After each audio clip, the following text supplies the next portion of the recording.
नमस्कार दोस्तों। आज का मेरा टॉपिक है बेड मटेरियल।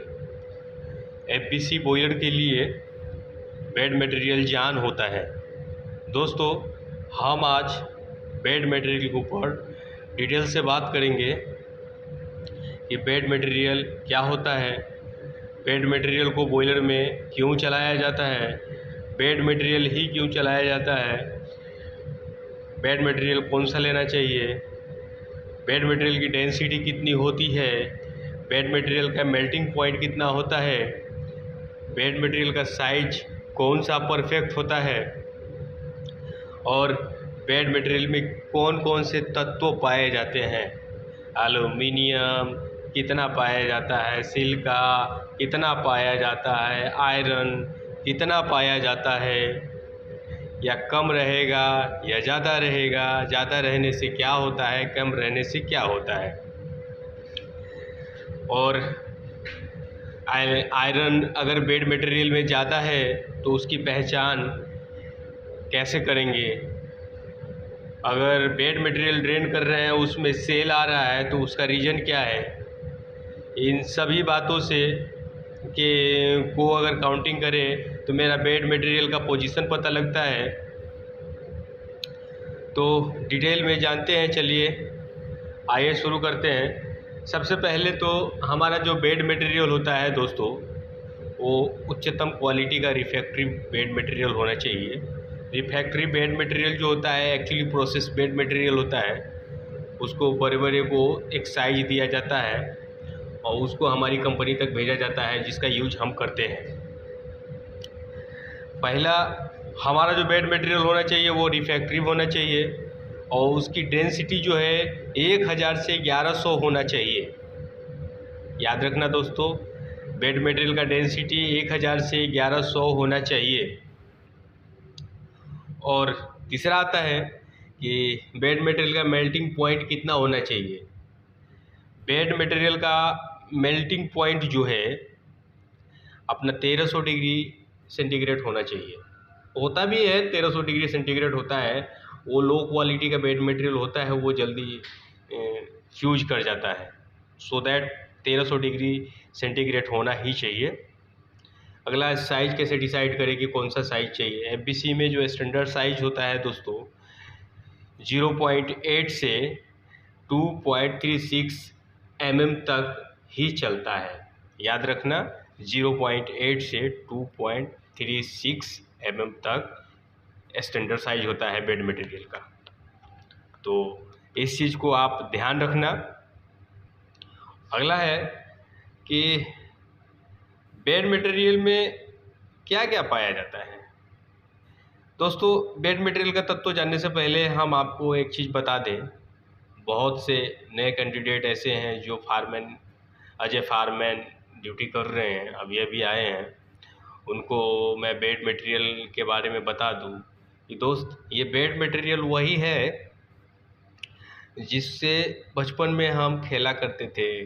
घर बनाने के लिए रेती जो आता है वो एक कह सकते हो कि रेती के जैसा ही है, रेती ही है, रेती ही बोल सकते हैं। लेकिन एक्चुअली में हम जो बेड मटेरियल यूज करते हैं उसका क्वांटिटी और क्वालिटी अलग होता है, थोड़ा उससे अलग होता है दोस्तों। ये प्रोसेस बेड मटेरियल होता है और वो जो है हम जिस पे खेलते थे बचपन में या घर बनाया जाता था, वो जो है वो नदी का रेत होता है। और ये जो है प्रोसेस यानी फैक्ट्री से बनाया गया बेड मटेरियल होता है। बड़े बड़े आकार का होता है। इसको क्रशिंग करके साइज दिया जाता है, साइज दे के फिर हमारे तक पहुंचाया जाता है। ये हमारा बेड मटेरियल जो हमारे पास आता है उसका ये साइज आप स्क्रीन पे देख सकते हो। ये जो है रिफ्रैक्टिव बेड मटेरियल है। ये उच्चतम क्वालिटी का है और ये जल जाने के बाद थोड़ा ऐसा दिखता है। लेकिन याद रखना दोस्तों, अगर जल जाने के बाद अगर ब्राउन कलर का दिखे तो फिर समझ लेना कि गड़बड़ है, क्योंकि बेड मटेरियल जलने के बाद ब्राउन होने का मतलब है, सीधा सीधा बात है, उसमें आयरन कंटेंट ज़्यादा है। आपको मालूम है कि आयरन कंटेंट अगर ज़्यादा होगा तो आयरन मीन्स क्या, लोहा। लोहा का मात्रा अगर बेड मटेरियल में ज़्यादा होगा तो स्वाभाविक सी बात है कि उसका वेट बढ़ जाएगा। अगर वेट बढ़ जाएगा तो फोर्डाइजेशन में फ़र्क आएगी। बेड के अंदर जो फोर्डाइजेशन चलते रहता है, फ्यूल बर्निंग का काम चलते रहता है, कहीं कंबशन चलता है, उसमें कुछ हद तक कमी आ जाएगी और हीट एफिशिएंसी का जो ट्रांसफ़र होता है उसमें भी कुछ कमी आ जाएगी दोस्तों। तो इन सबों को देखते हुए ये बात का हमेशा ध्यान रखना कि बेड मटेरियल में आयरन ना हो।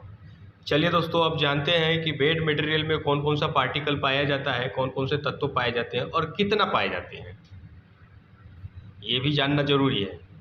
मैंने आपको कुछ डिटेल दे दिए हैं, अभी कुछ डिटेल और ले लो। बेड मटेरियल में सबसे पहला नंबर तो एल्युमिनियम पाया जाता है दोस्तों। 35 से 40% एल्युमिनियम होता है। याद रखना दोस्तों, बेड मटेरियल में 35 से 40% एल्युमिनियम होता है और 50 से 60% सिलिका पाया जाता है। सिलिका का ही तो बेड मटेरियल होता है। सिलिका में शीशा होता है, कहीं कहीं पे इसको शीशा भी बोलते हैं, याद रखना। तो 50 से 60% सिलिका पाया जाता है और आयरन 2% से नीचे होना चाहिए। क्या सुना आपने? आयरन 2% से नीचे होना चाहिए तो वो उच्चतम क्वालिटी का बेड मटेरियल है। जी हाँ दोस्तों, उच्चतम क्वालिटी का बेड मटेरियल का पहचान है। अब हमें कैसे पता चलेगा? अरे भैया, लैब आपके पास है, आप बॉयलर चलाते हो, भट्टी जलाते हो, कंबशनिंग करते हो, तो आपके पास है। जब आप बेड मटेरियल डालोगे अंदर ना, तो वो एकदम डार्क ब्राउन होके ड्रेन करोगे तो निकलेगा। डार्क ब्राउन का मतलब ही होता है कि बेड मटेरियल के अंदर आयरन कंटेंट ज़्यादा है। तो इस चीज़ को ध्यान देना दोस्त कि बेड मटेरियल में आयरन कंटेंट बिल्कुल नहीं होना चाहिए। जी हाँ दोस्तों, सही सुना आपने। बेड मटेरियल में आयरन कंटेंट नहीं होगा तो वो अच्छी क्वालिटी का बेड मटेरियल होगा। और एफबीसी बॉयलर अगर आप चलाते हो तो उस कंडीशन में आपको एफबीसी बॉयलर पे साइज़ का भी ध्यान रखना पड़ेगा। Size is perfect. तो ये देख लीजिए, और मेरा जानकारी आपको अच्छी लगी हो तो वीडियो को लाइक कीजिएगा, सब्सक्राइब कीजिएगा। मैं थोड़ा जल्दी में था, इस वजह से वीडियो सही से बना नहीं पाया दोस्तों, माफ़ कीजिएगा। अगली बार कोशिश करूँगा अच्छी क्वालिटी का वीडियो बनाने के लिए। लेकिन चलो, आप तक जानकारी पहुँच गई, यही मेरे लिए बहुत है। पर याद रखना दोस्तों कि जब भी कभी बेड मटेरियल का ऑर्डर देना तो केयरफुल होकर देना। बस इतना ही मैसेज देना था। अगर इस टाइप का वीडियो अच्छी लगे तो कमेंट करना, और चाहिए कुछ तो भी कमेंट करना। वीडियो अच्छी लगे तो लाइक करना, और ऐसी जानकारी चाहिए तो सब्सक्राइब करना। दोस्तों, वीडियो देख लेते हो आप लोग, सब्सक्राइब नहीं कर पाते हो, क्यों? मेरे से दुश्मनी है क्या? अरे दोस्त बन जा मेरे भाई, चल सब्सक्राइब करो। और मिलते हैं नेक्स्ट वीडियो में।